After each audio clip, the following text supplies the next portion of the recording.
rapport surtout à la sociologie de l'Algérie.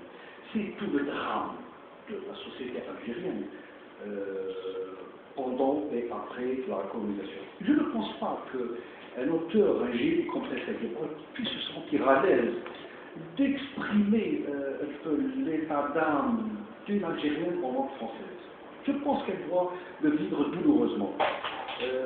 On peut revenir par exemple à un cas similaire. Jean Amrouche parlait de zones zébrées, c'est-à-dire les profondeurs de l'âme algérienne que n'a pu altérer ni le christianisme ni le français.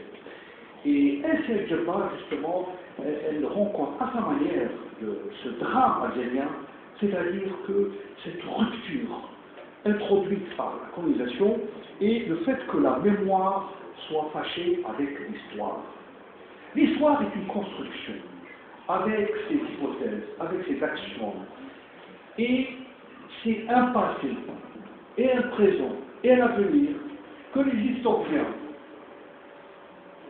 professionnels veulent construire pour l'Algérie en dehors d'elle-même.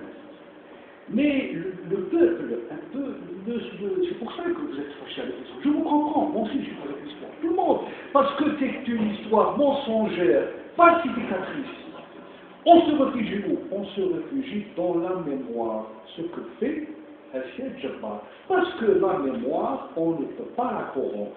C'est la mémoire qui nous restitue un peu notre passé tel qu'il a été vécu. C'est-à-dire essentiellement par les mœurs. Et je pense que c'est un peu ça le travail de Saint Exupéry, c'est effectivement, oublions l'histoire, oublions ces mensonges, oublions ces falsifications, revenons à la mémoire. Or, la mémoire, aujourd'hui, elle est en péril, parce que la tradition orale est en échec, et que, pire encore, il y a la tradition écrite qui veut un peu s'intéresser à la tradition orale, et ça se complique. Voilà un peu en annonce le film.